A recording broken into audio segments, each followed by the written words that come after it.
K뷰티가 도대체 어떻게? K뷰티 뭐지? 동양인들을 위한 제품을 굳이 따로 만들 필요가 있나? 피크도 너무 잘 팔리고 있는데? 이런 반응이었거든요. 그다음부터 오히려 저희한테 물어봐요. 안녕하세요, 메이크업 아티스트 한교식입니다.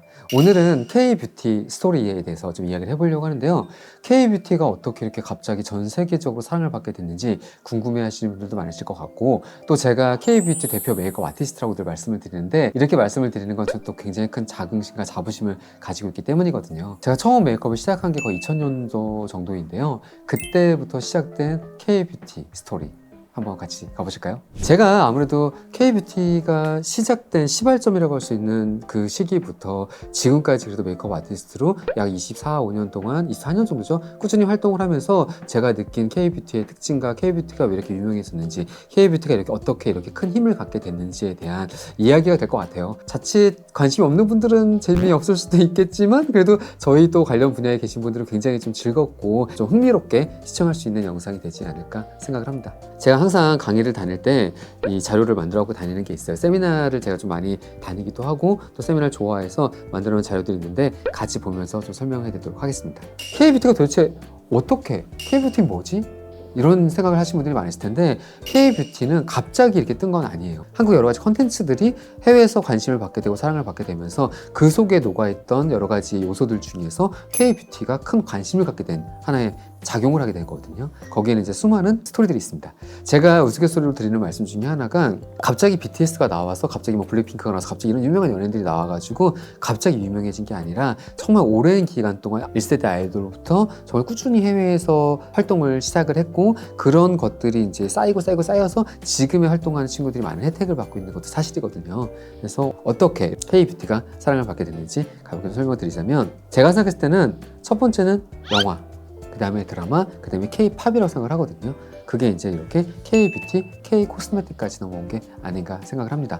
물론 제가 드리는 말씀이 100% 다 맞다고 말씀드리진 않아요. 제 관점에서 바라봤던 모습을 그 시대에 저는 경험했기 때문에 그 사실 기반으로 이렇게 말씀을 드리는 거고, 뭐 꼭 이거야, 꼭 이것 때문에 이런 건 아닐 수도 있습니다. 자, 그러면 K뷰티가 지금 뭐 그냥 K-팝이죠. K-팝, K-드라마, K-무비, K-컨텐츠 이런 것들의 시작은 사실 한류였어요. 한류란 말을 들어보신 분들도 계실 텐데, 한류가 코리안 웨이브, 이제 한국의 문화 물결 이렇게 얘기하기도 하는데, 이게 이제 이렇게 넘어온 게 어떻게 K-팝, K-드라마, K-무비 이거의 원조인 거죠. 원조격이 이제 한류라는 말인 거고, 시작된 게 뭘까 생각을 해봤더니 저는 이 영화를 가장 처음 시작이 아닐까 생각을 하거든요. 제가 실제로 이 영화가 나왔을 때 중국에 출장을 갔어요. 메이크업 쇼를 하러. 근데 중국에 갔을 때 어느 도시를 가도 길거리에서 이 영화의 OST인 I Believe 노래가 다 나왔거든요. 그 정도로 해외에 나가서 우리나라 가수가 부른 노래를 듣는 게 저는 좀 되게 신기한 경험이었고, 되게 좀 한국인으로서 좀 자긍심, 뿌듯한 이런 느낌도 있었어요. 이 영화가 그만큼 대박이 났고, 이 배우들도 굉장히 해외에서 많은 러브콜을 받게 되고 리메이크가 되기도 하고요. 되게 많은 좋은 선례를 남겼던 영화가 아닌가 생각을 하고요. 이제 이런 영화를 시작으로 다양한 작품들이 나오게 되는데, 또 실제로 1997년도에 나왔던 이 작품도 중국에서 굉장히 유행을 했다고 하더라고요. 저도 이제 조사하다가 알게 된 건데, 아마 안 태어나신 분들이 굉장히 많으실 텐데 실제로 그랬고, 이제 2001년도에 여기저기 그녀란 영화가 좀 중국에서 아시아 시장에서 굉장히 큰 인기를 얻게 되면서 한국의 영화에 대한 관심이 굉장히 높아졌고요. 그 다음에 또 가을 동화, 겨울 연가 이런 드라마를 통해서 일본에서도 이제 한국 콘텐츠가 굉장히 많은 사랑을 받게 되고, 흔히 이제 윤사마, 배용준 씨가 이제 윤사마란 애칭을 얻게 되고, 또 최지우 배우는 지우히메라는 또 별칭을 얻으면서 정말 말도 안 되는 폭발적인 사랑을 받게 되는데, 이때까지만 해도 제가 느낄 때는 굉장히 조용한 한류였습니다. 시청자층, 이 팬층이 대부분 나이가 많은 때였어요. 그러다 보니까 굉장히 조용하게 응원해주고, 경제적 파급력은 굉장히 있지만 막 지금처럼 K-팝 가수들 좋아하는 어린 친구들처럼 환호하거나 이러진 않았어요. 조용한 한류의 시작이었던 부분이었던 거고, 이제 이게 넘어가면서 이제 뭐 풀하우스, 그리고 이제 영화 이제 올드보이, 그리고 또 대장금, 영화 또 써니, 그리고 이제 도둑들, 상속자들, 별에서 온 그대, 이렇게까지가 쭉쭉쭉쭉 계보가 이어집니다. 물론 중간에 제가 놓쳐서 빼먹은 작품들도 있을 거예요. 근데 제가 볼 때 크게 그래도 해외에서 많이 상하랑을 받은 작품들을 좀 찾아본 거고요. 이 별에서 온 그대라는 드라마를 또 빼놓을 수가 없는 게, 굉장히 K뷰티와 뗄래야 뗄 수 없는 작품이 별에서 온 그대입니다. 이게 하나의 에피소드가 있는데요. 전지현 씨가 이 별에서 온 그대라는 드라마의 제작 발표회를 나갔는데, 이 메이크업이 너무 예쁜 거예요. 그 메이크업 담당 실장님이 되게 메이크업을 너무 예쁘게 잘 해주셨겠죠. 근데 그걸 이제 기자들이 기사를 작성을 하는데 전지현 씨가 쓴 제품이 입생로랑 뭐뭐뭐다. 그 제품이 기사가 나오고 드라마가 방영되고 나서 거의 완판되는 정말 엄청난 파급력을 나타내게 됩니다. 이게 딱 그 시작이었던 것 같아요. 그러면서 입생로랑이라는 브랜드가 패션 쪽에서 물론 유명한 브랜드였지만 화장품이 그렇게 많이 팔리는 브랜드는 아니었어요. 입생로랑이 이 드라마의 영향으로 인하여 코스메틱 순위가 갑자기 급상승하는 결과가 나타나게 되거든요.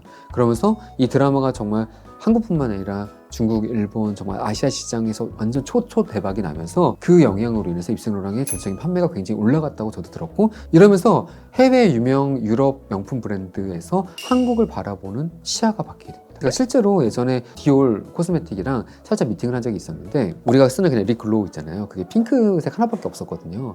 근데 그게 저는 동양인들한테 맞는 약간 피치나 코랄 결도 있으면 좋을 것 같은데 좀 만들어주시면 안 돼요? 라고 제가 물어봤을 때 그쪽 반응은 약간 냉소적이었어요. 한국 시장은 좀 작고 아시아 시장도 좀 작은데 동양인들을 위한 제품을 굳이 따로 만들 필요가 있나? 핑크도 너무 잘 팔리고 있는데, 이런 반응이었거든요. 이 작품을 계기로 아예 시선이 바뀌게 됩니다. 그다음부터 오히려 저희한테 물어봐요. 한국 너는 이제 제품 뭐 유행할 것 같아? 뭐 예뻐? 뭐 쓸 것 같아?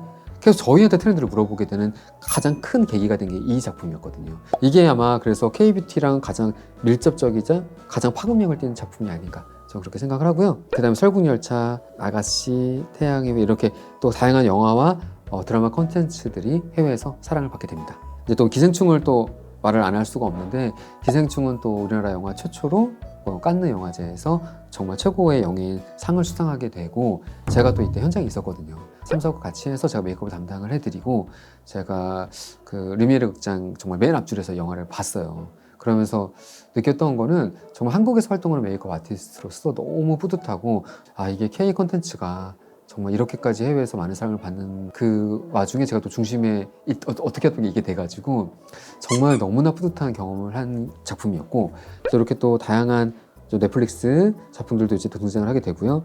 이제 이렇게 다양한 영화와 드라마는 꾸준히 정말 사랑을 받고 있고 계속 한국 문화를 정말 알리는데 일조를 하고 있고요.